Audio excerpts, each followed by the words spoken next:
हमारी आज की कहानी एक बड़े शहर के एक बड़े से स्कूल से शुरू होती है। इस खूबसूरत सी लड़की का नाम मैंडी है और इस बड़े से स्कूल में इसकी नई नई एडमिशन हुई है। नई एडमिशन के कारण मैंडी का यहाँ कोई दोस्त नहीं था और ना ही क्लास में कोई उसके साथ बैठा था। अब मैंडी की क्लास में साइकोलॉजी का टीचर स्टीव आता है। स्टीव के बात करने का और उसके पढ़ाने का तरीका बहुत अलग था। वो अपनी बातों से किसी का भी भरोसा जीत सकता था और उसकी यही कला मैंडी का ध्यान खींच लेती है। स्टीव की बातें सुनकर मैंडी को लगा कि ये जरूरत पड़ने पर किसी की भी मदद कर सकता है। क्लास के बाद मैंडी को सैम नाम का एक लड़का मिलता है जो उसी की क्लास में पढ़ता था। ये दोनों आज पहली बार मिले थे, लेकिन फिर भी वो काफी देर बातें करते हैं। स्कूल के बाद मैंडी सीधा अपने घर जाती है और घर पहुंचते ही उसकी माँ उससे पूछती है, तुम्हारा स्कूल कैसा रहा? मैंडी उसे बताती है कि स्कूल अच्छा रहा और वहाँ मेरी दोस्ती सैम नाम के एक लड़के से हुई है। मैंडी की मॉम का नाम मारिया था, जबकि मैंडी का पिता जॉन पिछले कई सालों से लापता था। मारिया मैंडी का पूरा ध्यान रखती थी ताकि उसे कभी भी अपने पिता की कमी महसूस न हो, लेकिन फिर भी मैंडी चुपचाप और उदास ही रहती थी। उसे बार बार लगता था कि उसकी जिंदगी में किसी न किसी चीज की कमी जरूर है। कुछ देर बाद मैंडी और मारिया एक हॉरर मूवी देख रही थी जिसमें बहुत सारा खून खराबा था। मारिया को ये मूवी ठीक ठाक लगी थी, लेकिन मैंडी को ये मूवी काफी अच्छी लगती है। मूवी में सीरियल किलर को देखकर उसे लगता है कि उसकी जिंदगी में जिस चीज की कमी थी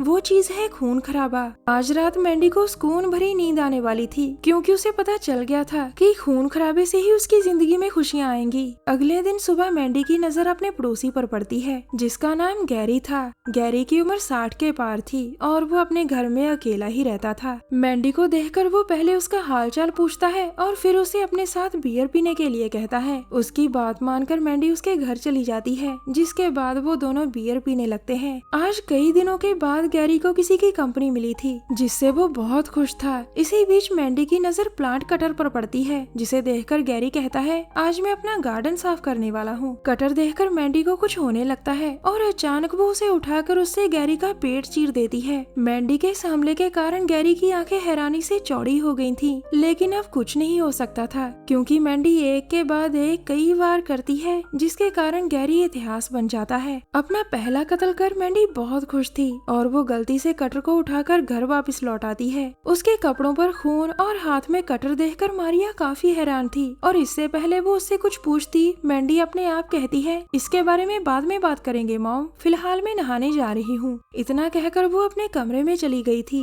जबकि मारिया हैरान होने के साथ साथ डर भी चुकी थी। अब मैंडी ने अपने कमरे में आकर एक नोटबुक उठा ली थी जिसके ऊपर वो अपने पहले कत्ल का एक्सपीरियंस लिखना चाहती थी। मैंडी के लिए आज का दिन बहुत खास था क्योंकि आज कत्ल करने के बाद उसे ऐसा सुकून मिल रहा था जिसकी तलाश उसे कई सालों से थी। कुछ देर बाद मारिया और मैंडी साथ बैठकर खाना खा रही थी। इसी बीच जब मारिया मैंडी से पूछती है कि तुम आज कहाँ गई थी, तो मैंडी उसकी बात को टाल कर कहती है, मुझे अपने दोस्तों के साथ एक पार्टी में जाना है। इतना कहकर वो घर से चली जाती है। उसके जाने के बाद उसकी मॉम मारिया उसी कटर को साफ करने लग जाती है जिस पर गैरी का खून लगा हुआ था। मारिया इसलिए कटर को साफ कर रही थी ताकि उसकी बेटी के पीछे पुलिस न लग जाए। इसी बीच उसे अपने पति जॉन की याद आती है, जिसे याद कर मारिया काफी डर गई थी। दूसरी तरफ मैंडी पार्टी में पहुंच गई थी और वहां उसे केविन नाम का एक लड़का मिलता है। वो केविन को बातों में फंसाकर एक गाड़ी में लाती है और फिर गाड़ी में ही मौका देखकर उसे रगड़ देती है। इसके बाद उसे एक और लड़का मिलता है और वो भी उसकी बातों में फंसकर मारा जाता है। अगले दिन सुबह खून से रंगी मैंडी जैसे ही घर पहुँचती है तो उसे देखकर मारिया उससे पूछती है,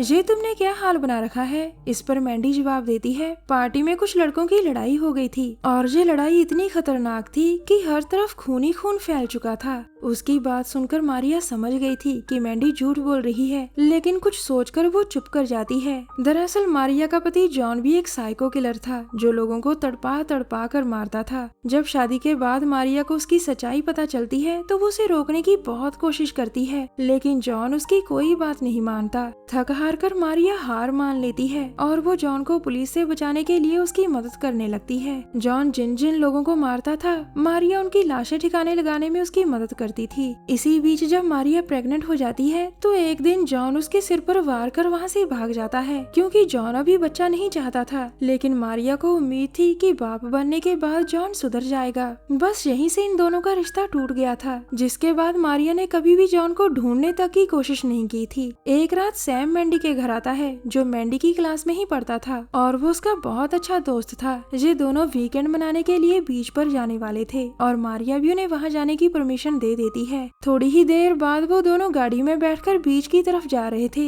जहाँ ये पूरी रात वीकेंड पार्टी मनाने वाले थे। इसी बीच मैंडी का हाथ बार बार अपने पर्स की तरफ जा रहा था, जिसमें उसने एक चाकू छुपा कर रखा हुआ था। उसका दिल तो कर रहा था कि वो भी चाकू निकाल कर सैम को रगड़ दे, लेकिन वो सैम को अपना अच्छा और सच्चा दोस्त मानती थी, इसीलिए वो किसी तरह खुद को रोक लेती है। थोड़ी ही देर बाद सैम एक बार के बाहर गाड़ी रोक कर अपने कुछ दोस्तों को भी गाड़ी में बिठा लेता है। सैम ने ये बात मैंडी से छुपा कर रखी थी कि उसके कुछ दोस्त भी उनके साथ बीच पर जाने वाले हैं, और ये बात मैंडी को बिल्कुल भी अच्छी नहीं लगी थी। कुछ ही देर बाद जब वो बीच के पास पहुंच जाते हैं तो मैंडी गुस्से में आकर गाड़ी से उतरती है और फिर अकेले ही एक तरफ बढ़ने लगती है। थोड़ा आगे जाने पर मैंडी को जैसे ही बीच पर एक लड़का दिखता है तो उसका दिल करने लगता है कि वो अभी उसे चाकू से मार डाले। इससे पहले वो अपने दिल की बात मानती तभी उसके पास सैम आ जाता है और वो उसे मनाकर अपने साथ पार्टी में ले जाता है। अगले दिन सुबह मारिया के पड़ोसी गैरी के घर पुलिस पहुंच चुकी थी और उनके हाथ गैरी की लाश लग जाती है। अब मैंडी जैसे ही मारिया के पास जाती है तो वो उससे कहती है पुलिस अब जल्द ही कातिल को ढूंढ लेगी।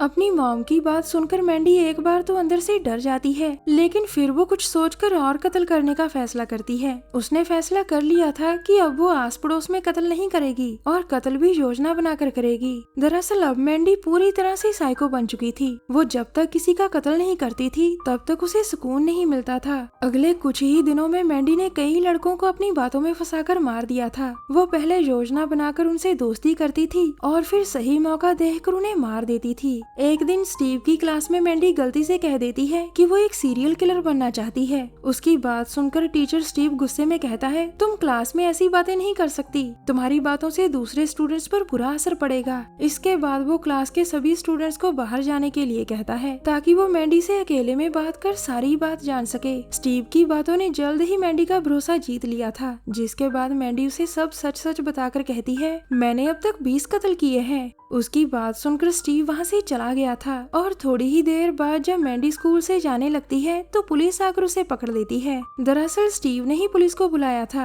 क्योंकि वो मैंडी को बचाने के लिए औरों की जान खतरे में नहीं डाल सकता था। कुछ देर बाद मैंडी पुलिस स्टेशन में थी और पुलिस उससे पूछताछ करने की तैयारी शुरू कर देती है। उसी समय पुलिस को सूचना मिलती है कि किसी ने शहर से दूर एक लड़के का कत्ल कर दिया है। किलर ने लड़के को बिल्कुल उसी तरह मारा था जिस तरह मैंडी अपने विक्टिम्स को मारती थी। इस कत्ल के बाद पुलिस को लगा कि मैंडी स्टीव का ध्यान खींचने के लिए झूठ बोल रही है, जबकि असली किलर तो बाहर आजाद घूम रहा है। दरअसल वो किलर मैंडी का पिता जॉन था और मैंडी को पुलिस से बचाने के लिए ही उसने लड़के का कत्ल किया था। उसे जब पता चलता है कि उसकी बेटी भी उसके जैसी ही साइको है तो वो उस पर नजर रखने लग गया था ताकि जरूरत पड़ने पर वो उसकी मदद कर सके। कहानी के आखिर में जॉन की योजना काम कर गई थी और पुलिस ने मैंडी को छोड़ दिया था। अब आगे मैंडी और कितने कत्ल करेगी ये तो आने वाला वक्त ही बताएगा। हमारी वीडियो देखने के लिए धन्यवाद।